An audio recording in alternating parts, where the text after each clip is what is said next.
which I think is very cool that it's doing that. Yes. So, but I don't tell any. I'm not a secret. So let's go. So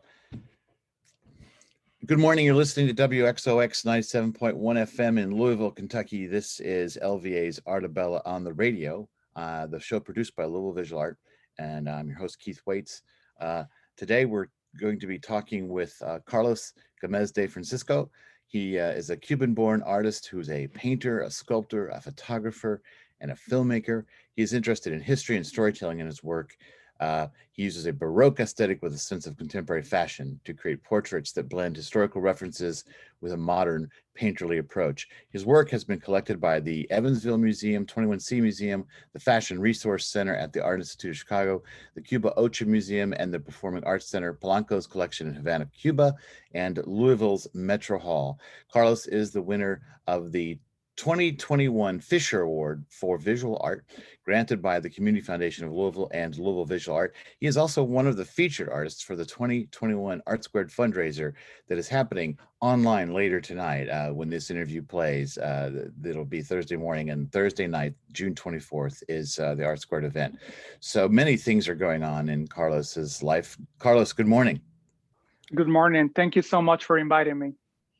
Well, so congratulations on winning the Fisher Award, which is a $7,000 prize, which makes it, I think, sort of the premier prize in Louisville. It's given out every year. So let me ask you, does it surprise you that you are this year's recipient? Oh, yes, it surprised me. Yes. Do you spend a lot of time writing those kinds of submissions for grants and awards and different kinds of things? No, I don't. That's why it surprised me, because I paint all day. I paint 14, 15 hours a day. So I don't have time to do the office job. And last year I hired an assistant, and she was doing all the sending emails and doing the inventory. So in that way I could produce twice more works than in the past years. And that was the only award that I applied for, and I received it. So I'm blessed. Thank you. Well, that sort of makes the achievement even more impressive in a way. So yes, and hiring an assistant, that means you've been successful enough as an artist, and you have. I recall when you first came to Louisville, you were sort of a hot artist to collect. A lot of people are very interested in your work. But let's step back a little bit and talk about. Let's do this. Let's go back and talk a little bit about your journey. So you were born in Cuba, and you came to America in what year? 2009, when I was 21 years old. Okay. And then when did you come to Louisville? Was that right away, or did yes, it was right away. So I came with only $650, and I always love to talk about this because I like to help other people to be inspired. And I think people have many limitations in their mindset, and sometimes everything is about keep trying until you achieve the goals you want. So I came with $650, and for a Cuban, that is a lot of money. Doctors in my country at the time were making only $30 per month. So saving that amount was a lot of work. And then I spent all the money in only one day in the US. I spent $600 in art supplies and $50 in a pair of shoes, like Forrest Gump shoes, because that was my favorite movie. And when I was a kid in Cuba, we didn't have access to American movies or English music. It was illegal. And I remember my parents have to listen the Beatles and like Zeppelin with the low volume because it was illegal at the time, because Cuba and the US were enemies. So Forrest Gump was the only thing I knew about the US. I watched that movie about 40 times, and I said, well, if he made it and he wasn't the brightest guy in the world, I could make anything. I could make all my dreams possible in the US. So first day I went to an art supply store. I spent the $600, And I said, well, now I'm broke. What can I do? So I found a job. Also, I didn't know the language. I came with no English, no connections. I only have my father here in Louisville. And then so I found a job doing shipping and receiving because that was the only thing I could find. And I was working there for 3 months, and it was a nice experience because I was able to practice the language and also understand the culture. And I was working 9 hours a day. Then I was studying English 2 hours a day, and then I was painting in the evening. So during 4 months, I only slept like 5 hours a day, and I was drinking a lot of coffee. I remember I used to fell asleep in the breaks when I was working. That I had like a 15-minute break, and I was sleeping there. And then after 4 months, I had my first solo exhibition. But before that, I sent an email to a gallery, and they called me, but I couldn't understand what they said. So I hung up the phone and I said, okay, this is the last time that I will be in this situation. I need to understand the language. And I decided to learn 100 words per day. So I did that for 3 months and a half or 4 months. And when I was able to understand the language, then I had my first interview with the gallery, and it was a pyro gallery.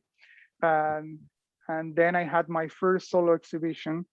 And I remember during the opening, it was snowing, and I was complaining. I said, wow, my first opening in the US, and it's snowing, nobody will come. And when I arrived, there were many people, and I sold out the show. I exhibited 13 paintings, and I sold 14 paintings. Next day, I quit my job, and I said, I'm going to do what I love from today, and I will find a way to keep painting. And I've been doing that for 12 years. What's interesting, the common thread in everything you're saying is how committed you were. You know, you didn't save your money when you got here. You immediately invested it in being an artist. And once you had that impact as an artist at Pyro, you quit your job and made that commitment to being an artist. There's sort of there's this you always have been all in, you know, and which strikes me as that's one of the great challenges. And you wonder sometimes if people say, like, why does one person have success and why does one person not have success, besides whatever talent, and you're very talented. That level of commitment and dedication, I think, has got to be the thing that separates people. Yes, and when I was 15 and I started taking painting seriously, I didn't have access to art supplies because in Cuba, because of the embargo, we had many all the stores were empty. So when I went to buy art supplies, I couldn't find anything, or they were overpriced. So if I wanted a tube of oil, it cost like maybe the salary of a week. So I couldn't tell my mom to buy art supplies for me. So I started being very creative, and I took watercolor for kids and I mixed it with toothpaste. And in that way I could create the texture. And I was painting 8 hours a day. I remember one day I was painting early in the morning, and when I looked through the window, it was already night. And that's when I said I could do this for the rest of my life. And I started painting on blankets, using the blanket as support. And I remember my mom used to hide the blankets because I took all the blankets at the house just to paint. Or I was also taking cardboards, boxes, and I used the cardboard and I prime it with paint for houses. Or also I was mixing oil with diesel because I didn't have the medium. And I didn't quit. So I think in the beginning, I wasn't I don't consider I'm very talented, but I'm consider I'm very hardworking. So when I want something, I try to keep failing as many times as possible until I achieve what I want. And the problem is that most of the people we don't like failure because we don't want to be judged by society. So when we want something, we try it only once. If we fail, we quit and we move to something else. But in the beginning, when I started painting, I was maybe one of the most mediocre students in my class, but I was the most hardworking one. And I was drawing when everybody was having fun, I was drawing. And then after 6 months, I could see the progress. And it's consistency. You try the same, you practice the same many times. And there was a classmate, and he was born with a talent to draw. He was the best drawing, and he was in the first year in my school, but he was better than people in the fourth year. But what I did, I sat next to him, and I tried to look in the way he drew. And when he was having fun, and at night, I was trying to understand the way he drew, and I was copying his drawing. And then after 6 months, I could compare my drawings with him technically. And so I think that's the secret of success for anything, is practice, and don't pay attention to other people critique, because that's another thing. When we do something, we want that everybody give us their support, and they said positive things about what we are doing. But sometimes that doesn't happen. Sometimes you don't have the support of your parents or your society or friends. And then if you have faith and you know that what you want in life, so keep doing it, and prove everybody else that they're wrong. Yeah, and so that's how I see life, and now I'm more conscious about it. In the past, I did it, but I wasn't that conscious.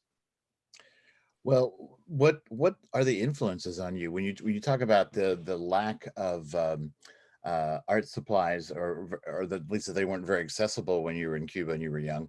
What were the things that inspired you to be an artist? Were you able to look? I mean, I don't know. Were there museums or galleries, or what was it that was inspiring you? Well, in my hometown, Holguin, Cuba, at the time there was a nice academy school, and one of my teachers, his name is Cosme Proenza, and he is considered the artist with the best technique in all the history of Cuba.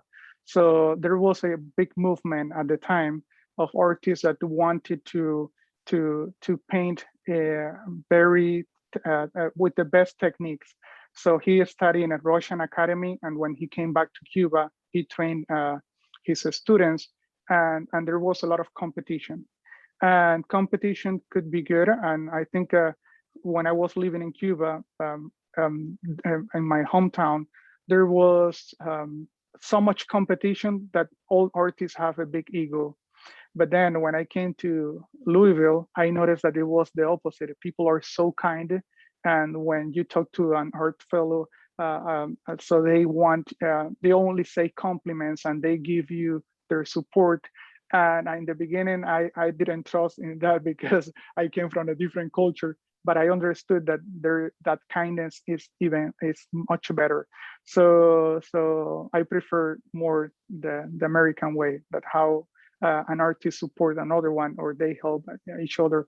So when I was 5, that's when I knew I wanted to be an artist. I remember the moment I was on the kitchen table. I was drawing with a blue ink pen on the cover of a book, and my dad was washing the dishes. And I asked my dad how the water came out of the faucet, and he explained that water came from the lake, and there is a process of purification so the water could come clean to every house. So I draw what my dad said, and he left the kitchen. My mom came to the kitchen, and she asked me what I was doing. So I told her the same that my dad told me, but I was only 5. So my mom thought I was crazy, because it wasn't a normal conversation for a kid. And next day she took me to see a psychologist. And the psychologist told her, your son is, everything is normal with your son. You're the one that needs therapy. And that's when I knew this was what I wanted to do for the rest of my life. But I started taking seriously painting when I was 15. Before, I studied to be a dancer for 4 years. And the good thing about the Cuban education at the time was that the artistic education started when you're a kid. And once that you're 18, you're already a professional. So you don't need to go to college to continue with that, with studying like dance or fine art. You could go and study something else. So you will have 2 degrees. So, and I think that's the best way, because it's like languages. When you're a kid and you learn a language before you're 6 years old, it's gonna be easier for you to learn. So I think it's the same with art. And then one day I went to the theater with my mom, and I saw a modern dance performance, and I like it. And I said, well, I could study fine art when I'm 15. That was when the schools start in Cuba, but I could study dance when I'm 12. So I will go to the dance school, which is the same school. I will study for 3 years, and then I will switch my career to fine art. And I did it, and it was the best I could do, because that school was very difficult. So in Cuba, the artistic education is very competitive also. So there are about 300 people that take a test, and only 16 or 20 pass the test. And they are the one that could go to that school. And after 2 years, like sometimes even like half of the class, they cannot continue because the training is so hard. So they have to switch a career and move to a different school. So being in that school helped me about discipline. And we have to take the normal classes like biology or Spanish classes and math in the morning. And after 1 p.m., we're taking the dance classes, and they were very difficult. We were training 6 hours a day, and we sometimes like almost every day we cry because it was painful. And after that, I have to go with a private teacher to take 1 hour or 1 hour and a half of classes if I wanted to continue in the school, because they ask a lot from us. And I learned the discipline from that school. And when I switched career to fine art, I took what I learned from there. And also fine art is so simple in the physical way, because you're seated. You're all the time seated, so in front of an easel or a drawing table. So so when I said, well, now I don't need to be having a lot of pain in my body dancing. So this is so comfortable.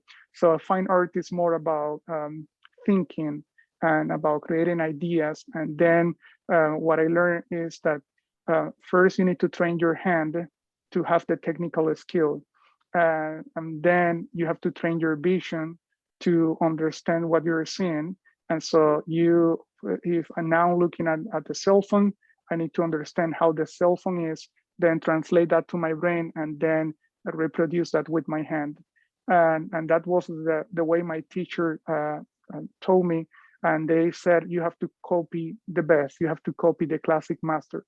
And that's how we start learning. So we have to make copies of Renaissance paintings and Baroque paintings and learn all the processes. And after that, everything gets easier. It takes many years to understand like the human body, or it took me like 3 years to understand like all the muscles and the bones or the proportions in the human body. But after that, it's so easy to make it. So so that's how it is, like train until you understand it, and then everything will be much easier. Well, that's it. Well, first off, everybody gets accused of being crazy when you're an artist. That's just a part of the experience. But it's funny to hear that story. But you talking about that intensive study of the classics. So I remember a lot of the first work that I saw, which dates back to maybe that time when you had a residency at the Muhammad Ali Center, and you were getting a lot of attention. There was some nice press, and I think that's when you're sort of you sort of exploded for collectors. That work that time had a very clear reference to past masters. Like you were doing things with a lot of reference point and a lot of sort of echoes of the masters, but then with your own sensibility. So talk a little bit about how your work has developed, because then at some point you started to move out from that, and I think it's still in your work, but there's a lot of different things happening now. When did that more obvious reference to the masters start to become less important to you? Yeah, so when I started painting, I didn't have my style. And it's very important that every artist has their own style, that when people look at a painting, they said, oh, that is a painting by Carlos or by somebody else.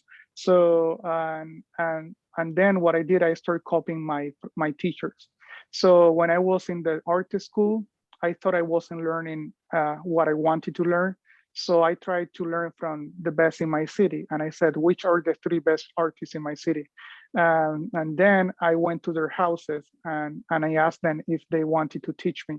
But they were so successful that they didn't want to take anybody in their studios to teach. So the first one said, no, I don't teach to anybody. So I came back next day and I asked him the same, could you teach me? And he says, no. And I did that for a month and a half. And after a month and a half, he said, okay, I don't have time to teach you, but you could stay in one side of my studio. Don't bother, don't talk, just look at me painting. And at that time, I didn't have a cell phone to record. So I have to pay attention to everything he did. And I spent 8 hours a day looking the way he painted. I came back home and I was copying everything I remember from that day. And I came back to the studio next day and I showed him what I was painting. So that was one of the best classes ever. And after 1 year going to his studio, he asked me if I could start his painting. And he used a lot of techniques, like techniques from the past, like Velasquez technique, but then he mixed it with contemporary things. So he asked me if I could start the drawing and the first layer of his paintings, and I said, no, I can't. Like I'm not that good. I'm not good enough. So so he said, yes, you could do it. So that was a good class because he motivated me to believe in myself and say, yes, I could start the painting of one of my idols. So the second artist, he's never in town, or because he's so successful that he's always traveling. So I came to his studio and his assistant said, well, he's in Italy. You could come back in 1 month, but you only have 5 minutes to talk to him. So I came with all my paintings rolled. And I said, tell me what you think about my paintings. And he said, they're very good for your age. And I said, yes, but I want you to critique my work in the same way you critique yourself. And he starts saying, okay, you have to fix this and this and this. So he destroyed my paintings. And I love that because I wanted to learn. So one thing I learned is that when we think with our ego, we don't take critiques. But once that you want to learn, you have to be able to understand what you want to learn and take all the critiques, as many as possible.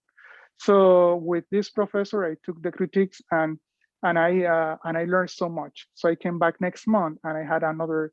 This time he let me be there for 30 minutes. So that was the way I learned. And then I was taking classes with the third one who has a big ego. He thinks he's a genius. So this artist, he's very good, and he was the one who told me everything about watercolor. So I remember I came to his house with more than 100 drawings, and I showed him the drawings, and I said, "What do you think?" And he said, "You shouldn't show your bad works," which means that he didn't like anything I did. And I said, if I put all these drawings in the garbage, would you teach me? And he said yes. And I learned so much because he was a perfectionist. So things that I thought that were easy or that I knew, he said no, like they're not that good. So for example, I remember he made me draw a face in 1 week, and I used to spend only like 4 hours. And what he wanted is that I learn that once that you start observing and looking at things, you will see that there are so many things that you never notice. And so I learned a lot from him. So then when I have all this, when I copy all these three teachers, I start mixing what I learned from each one, and I build my own style. So that's how I started making my style, something that people, when they saw my paintings, they said, okay, that's Carlos painting. But when I came to the US, I learned that once that you move to a new culture, you're different, but also you have to be involved with the culture. So I think the reason why some people like my work is because it's unique, because what I brought from my culture, but also they see it similar with what I learned in this country. And so people, when they see a painting, they could see many things that look familiar, but also other things that look more unique or different. And then when I came, I was painting. I called the first month in the US, I call it my dark period, because I didn't understand anything. And so when I was painting, my paintings were very expressionist, and I was using black and white and sienna and a lot of texture. So everything looked very dark. And then once that I was understanding things, I started adding colors. And now that I consider this is the happiest moment in my life, my paintings are very colorful. I have like sometimes 25 colors in a painting. So also the themes, like I used to paint more aggressive things in the past. Now that I feel that my life is more in the direction that I want, everything is more peaceful. Well, and you talk about, one of the things I was going to ask you is about your decision to go to the Art Institute of Chicago to do graduate work, and why you chose to do that. But I feel like you've already answered that you're always on a quest for a way to improve and to have influences and to have critical eye. So it makes perfect sense that you went for the graduate work. And the Art Institute is a very prestigious institution. So what I feel, looking at your career with a broad perspective, that there was a lot of change after you came out of the Art Institute of Chicago. What was that experience like, and what did you gain from it? So the reason why I went is because at that point, I felt that I was in my comfort zone. I was painting, everything was very easy to paint. I was making sometimes a watercolor per day, and I was having some sales a month, and with that, I was happy. So I said, well, I could live like this, but I felt that there was something missing. So I applied for the school, and then I received a scholarship. So I went to the school, and I think the school is very different to what I expected. It's called, so it's considered one of the best school in the US, an art school. But then the program is so open, and it's that I couldn't understand it. So the first year was a lot of I didn't understand what it was happening in the school, because we in Cuba, the training is always like very precise. With they said step one, you have to do this, 2 and 3. And the Art Institute was do whatever you want. In a drawing school, well, in the drawing class, I was the teacher asked me to do a performance and an installation for the final work, and I couldn't understand that. So it was good because it helped me to open my mind. But one day I was talking to another friend, and he was in the last year of his master's degree, and I asked him, what is happening in this school? I'm stressed because I don't know what is happening. And he said, that is how it works. They want to confuse you. They want you to be to remove all the attachments, and then you could create something different. And I said, well, now that I understand, I could do what I like, or I could start experimenting. But also, they want to confuse me. So if I'm secure of what I'm painting, there isn't any confusion. And then I was experimenting, and also I started getting a deep concept of my work. So I was able to start talking about my work, because in the past I only talked by passion, what I felt about the work. But after the school, I was able to talk also about the concept, about what was the meaning behind almost everything in the painting. And I think what I learned from that school, I didn't learn anything about technique, and I learned more about opening my mind, and also I was taking more classes in the fashion department than in the painting department, and it helped me to understand all the garments, and because my training was more classic, I have to I copy a lot of portraits in the past of people wearing their best dresses or their best outfit. So after taking these classes, I was able to understand better how fashion work. So then in my paintings, I started sometimes taking reference from the 1950 like fashion magazines, or like 18th century paintings, and then or sometimes like more contemporary, like people wearing jeans, but then like a very contemporary blouse and a jean, but then they're seated in a baroque sofa that is from the 18th or century, or then they're also. So I like to combine this, like the contemporary things with also the past, because I believe when you want to build a future, you need to understand the past. Well, and I think that study of fashion has become more and more important in your work. And one of the things you started doing, I think this was after Chicago, or maybe while you were in Chicago, Yeah.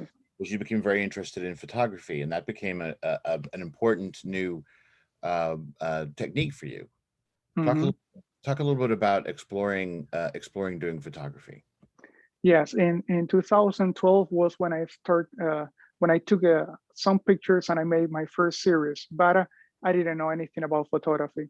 So I was like taking the photography very seriously when I was so in 2018, and I went back to Cuba, and I wanted to make a series of the youngest generation, because I believe they could make a change in the country, and they also have some they have freedoms that I didn't have when I was there. In my time in Cuba, I didn't have access to cell phone. It was so expensive that nobody could have a cell phone, or internet was illegal, or also buying a private property like having a car, or also a house was illegal at the time. So you have to live with your parents or wait until they pass so you could own a house.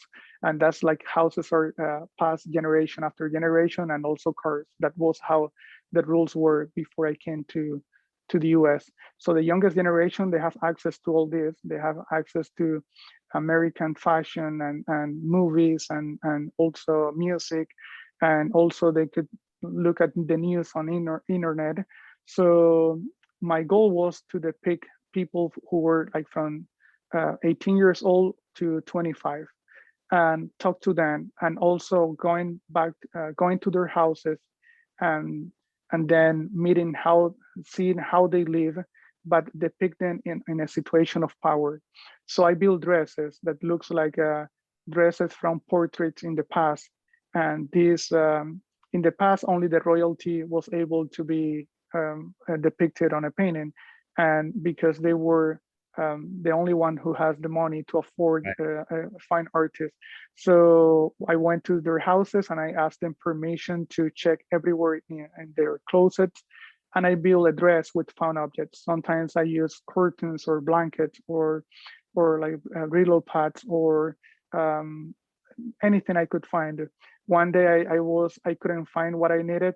Um, and then I went to the block and I looked in the garbage and I found a piece of metal that was beautiful, and I put it behind the model, and the picture was perfect.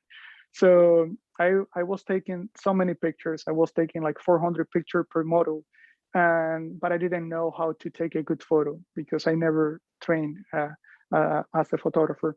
So one day it was raining, so I couldn't use the natural light, and I put a light in very close to the model, And I took a picture, and I love how the light looked, because it reminds me of Rembrandt paintings, that everything is very dark except one detail that is very bright, and it helps with the volume. So I said, this is perfect. So I called all the models again, and I deleted like 3,000 pictures, and I start over again. And that's when I understood that photography, everything is about lighting, how you capture the light. That's the most important thing. Wow. So because I was assuming, because the photography I've seen is accomplished enough. I know that they're very simple setups. They sort of follow the portrait setup, but the lighting I've always thought was very good, and I figured you had studied some, that you had, but you're saying that you kind of taught yourself. Yes, yes, and it was by accident. And I think the best thing happened by accident. Like I think Coca-Cola happened because someone was experimenting with a formula. So the lighting, maybe if I try to read about it, I will be bored, and then I won't pay attention to that. But I experimented so many times until I understood how the camera worked. Well, and so there's also this, listening to you talk about your history, there's this years and years of discipline. When you talk about now how open you are to accidents and how great things happen, that seems to be almost antithetical to the experience of your early education with all of the enforced discipline. And is that something you could have imagined doing, like being that open to accident and circumstance 10 years ago? Or is that Um, reflective of how you've changed? So I think it's good to understand the technique, and then understand the rules, and then break the rules. And I Mm. think that's what art is about. So I always like to. It's when I was studying modern dance, we have to understand all the technique. But then modern dance is like ballet, but it's more contemporary. It's more experimental, and it's the same with painting. Once that I understood the technique, and like for example the 3-layer technique that was used in the Renaissance, and there is a whole process, but sometimes I remove one layer and I add something else, or then I use a contemporary thing but work with the technique that was used in the past. So the experimentation makes your work unique, and or different, or like sometimes I make a work that I don't have an idea how I'm gonna make it, and I watch videos on YouTube because I don't know how to paint it. So I go to YouTube, and YouTube have all the answers. You could find anything you want. So I watch 2-3 videos, and I try to make a painting, and the first one doesn't work, so I go and I paint the second one, and maybe after the third one I discover that I could paint in a way that is more realistic, or maybe has a different effect. And then after that, I made a whole series of 30 to sometimes even 50 paintings with the same idea. Well, and now thinking about the work I've seen most recently, there's, as we tape this, there's one on the wall behind you. When I go back to the early things I saw, there was a lot of you talked about dark, that you had a very limited Mhm. palette, a lot of black. They almost seemed like ink drawings, but there was a really nice economy of the mark making, the way the brush was applied in those drawings. There was something very, in paintings there was something very simple. Now your work is much more complex visually, and the one you have behind you, I think, is a very good example of one of the, I don't mean to, not to sound negative, but one of the busiest images that I've seen from you. There's so much going on in that piece, and that seems reflective of where your work is now. That, not that everything I see is that busy, but that Yes, you can embrace all of that color and all of that yes. texture and all of that arrangement so easily now. Well, in the beginning, so watercolor is my favorite medium. Mm. And when my teacher was telling me about watercolor, he says, watercolor is about simplicity. Is you use water to make it, and water is clean, is always fluent, and then a watercolor is about simplification. So I understood what he says, and I started copying like Chinese watercolor or Japanese calligraphy, and I think they're the best examples of watercolor, and they also have a different culture. The Occidental culture is more about practice until you make it. The Asian culture is more about understanding, like looking at things, understanding things more in your mind, and then they simplified it because they know they have been looking at the rock sometimes for a week. When they paint it, they simplify everything, and so I tried to have that in my paintings in the beginning, and also because watercolor was my favorite medium, and oil took me 5 years to understand it. And I always heard that people who understand one technique, it's more difficult for them to understand the other one. So the way I understood oil was painting with acrylic, because acrylic is also a water-based paint, and it's in the middle, so you could use it more that looks like an oil or a watercolor. So once that I understood acrylic, I started painting with oil, and then oil is more busy. You have with watercolor, you don't have room for mistake. With oil, you could add as many layers as possible. So then with oil, I was adding more and more layers and detail, and it became an addiction. But then oil takes a lot of time to dry. So when I start painting with acrylic, acrylic is perfect because I could add many layers, many details, but it dry at the moment. So I could add as many details as possible, and then you don't know when to stop, because you understand that you could put more and more and more and more things. I want to ask you just very specifically then about also the painting that's in the Art Squared event is a smaller painting than what you have been doing, and in many ways a simpler painting, but still has a lot of that busier texture, field texture around it. The name of the painting is Portrait of a Girl in a Red Dress, and just talk a second about that image. Yes, so that was a watercolor, and I made a whole series, I think in 2017-18, where I started painting watercolor on canvas. That's very difficult because you don't have those beautiful effects that when you paint on paper. So it's even harder. But also I was adding a lot of bright colors. Sometimes the colors were the same colors you have in the tube, so I didn't mix them. And they visually, they impact because everything is so bright, so colorful, and also everything was in a bigger dimension. Like the face, even when it's a 24 by 24 painting, the face is big compared to my previous work.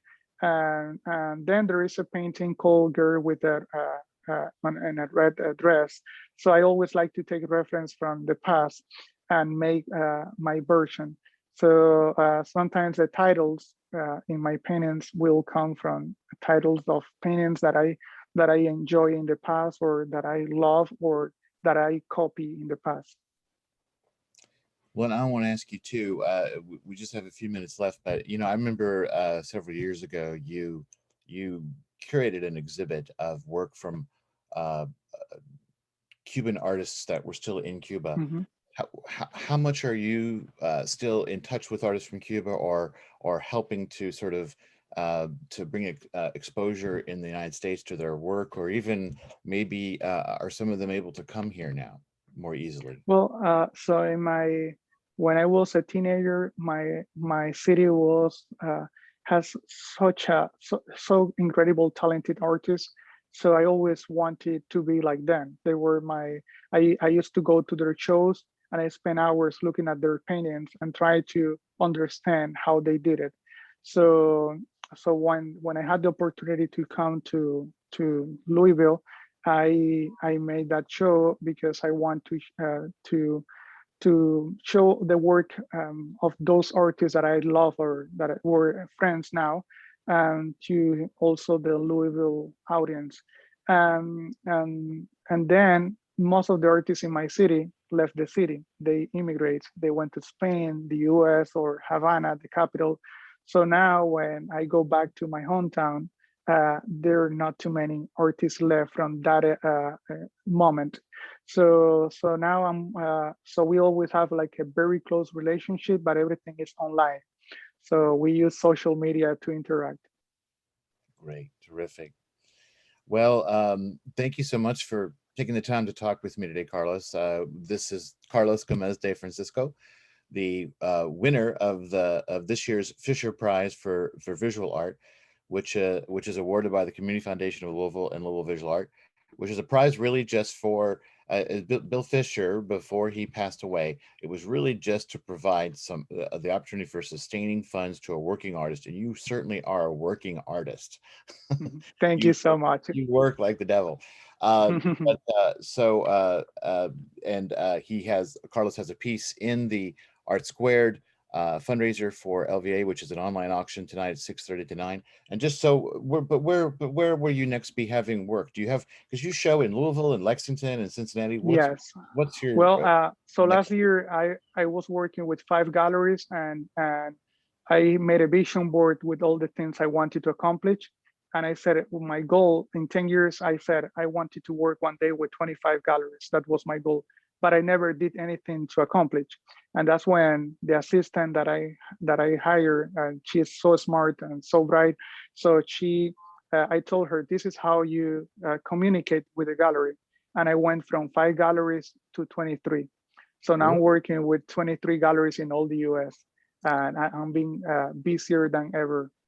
Well, I think you need to say your assistant's name if she's clearly doing a great job for you. Who's your assistant? Oh yes, her name is Kelsey, and she studied at KCAD. Yes, she is an art student. Kentucky College of Art and Design. Yes. Okay. Yes. Well, she certainly sounds like she's doing a great job. Yes. Well, thank you again, Carlos. Best of luck to you. But I know you'll succeed because you work so hard to succeed. Thank you. Thanks. Carlos Gamez de Francisco. It was my pleasure.